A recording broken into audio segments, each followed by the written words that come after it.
Alright, in this video we will look at kind of the beginning stages of this layer mask name tag project. It's a nice one once you've worked with masks for just a little while here. It kind of reinforces some of the skills and takes things just a little bit further with the masks without kind of stretching you beyond your limits. So this is kind of going to be our final product here, is a bunch of personalized pictures kind of within a name and then some fancy things kind of going on with the background. So let's get started. We are going to go to File, New. And then once this loads here, we are going to go to Web at the top. Web medium is going to be our size. I'm going to go ahead and give this a name now. It's a good habit to get into so you don't forget as you're saving it later. I'll call it like layer mask name, something along those lines here. The rest of this is set up the way I want it. So again, that was in Web medium. Let me go ahead and create the document. Alright, so the first thing we're going to do is establish our font and kind of what we want this to look like. So I'm going to take my type tool. T on my keyboard would jump me to this. I'll click and let go. I don't like dragging because it creates a box that the font has to fit within, and if you make your font any bigger than that, it'll just disappear totally. So you're better off just click and let go with the text tool. I'm going to go ahead and decide what I'm going to type. I'm going to do it in all capital letters. I'll do my last name here. You could do your first name, last name, a nickname, anything will kind of work in here. After I've typed that, now as you're typing, you might notice it just kind of almost looks like empty spaces as you're typing. Most likely that's because your font happens to be white on a white background. So to change that, what you can do is you can highlight what you've already typed, and I can click here and kind of make it whatever color I want. It really doesn't matter what color this is because we're not going to see any of this actual font later. All the pictures are going to be there and we won't see this text.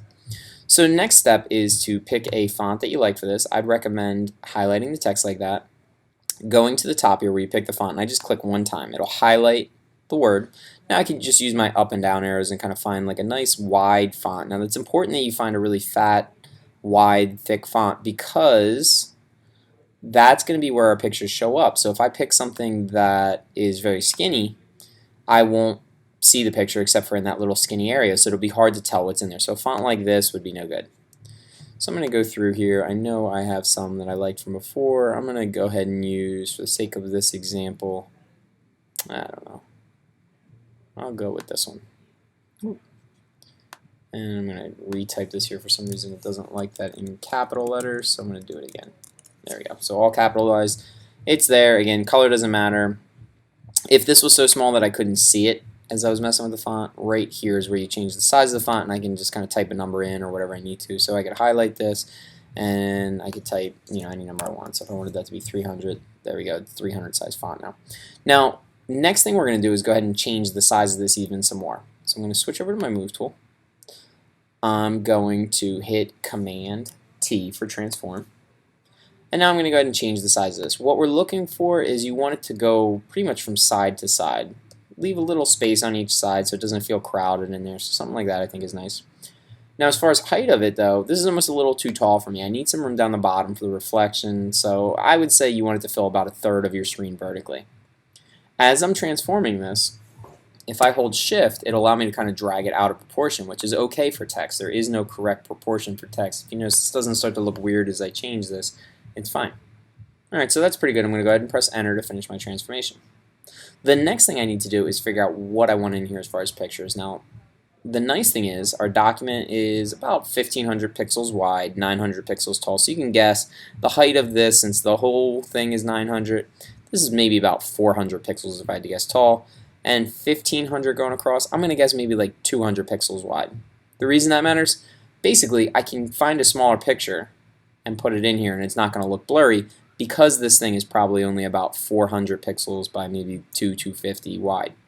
So what you'll do, the pictures can be personal things. I'm going to do my wife and kids. You can also do things you find on the internet, things that you're into, like I have the Penguins hockey logo and like a woodworking thing, something to represent woodworking, like a chisel kind of thing. So you would take your pictures, save them to your desktop, wherever you get them from, whether it's your social media or Google Photos or phone, however you can get these things, and bring them in. Now, I already have mine here, so I'm just going to go ahead and take these and drag them in.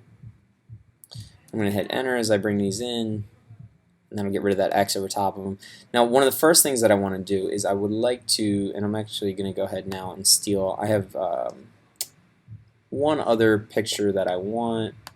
and it is not on my desktop, it's just right here. So I'm going to just take this and move it over to my project before I forget.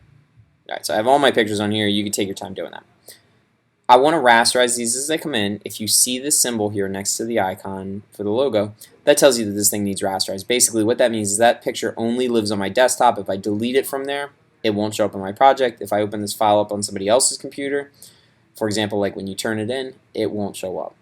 So, to rasterize a picture, if you recall, right-click on the layer, rasterize. You have to click anywhere kind of in this area over here. I can't right-click on this icon. So I'm going to do that to all my photos. And then, now I'm ready to kind of start working here. So I'm going to turn off all but one of these pictures. So there we go. I'm going to work with this one right now.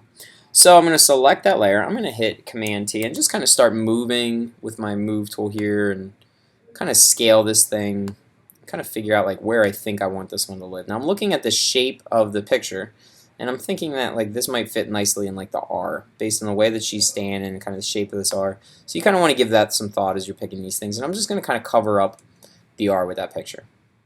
Now I want to put a mask on this picture that is the shape of that letter R. So to do that, what I'm going to do is I have to switch over to this layer here that contains the text, because that's where that text lives, and I'm going to go over to my toolbar and I'm going to find the magic wand tool. W will get you to either the magic wand or the quick selection tool, and you just need to hold down on that tool until you find the magic wand. Two settings I'm going to work with up top here. First, for some of us, our letters are going to be more than one piece. So if I'm on this setting here, every time I click, it's going to make a new selection and get rid of my old one. Well, if my letter is more than one piece, this doesn't do me any good because I need to select all those pieces. So for now, I would say be on this here. The other setting we always mess with when we are doing a magic wand selection is the tolerance, and we're going to set that fairly low. I picked 10 here. Now really the number shouldn't matter because all the computer sees right now is this layer here. Doesn't matter what layers are turned on, it only sees this one layer. So what I'm going to do is, even if I can't see this picture here, I can still click. As long as I'm on this layer here, I'm going to go ahead and click, and I missed, so I'm going to just hit Command D to deselect. So now I'm going to try again, and I'm clicked, and sure enough, that time I made my selection. The reason that worked again is because I'm on the correct layer here. I'm on this text layer. I'm ready to add the mask. The mask doesn't belong with the text, it belongs with the picture. So I'm going to go to this picture layer here, and I'm going to go ahead and add my layer mask. Now I might like how that looks, I might not. That's okay, we can update it. So first thing, this is kind of new here, there's a link, a chain link between the mask and the picture. So if I click here, it makes it so that they kind of work independently. So for a second, let's just leave this here and kind of do it the wrong way to show you.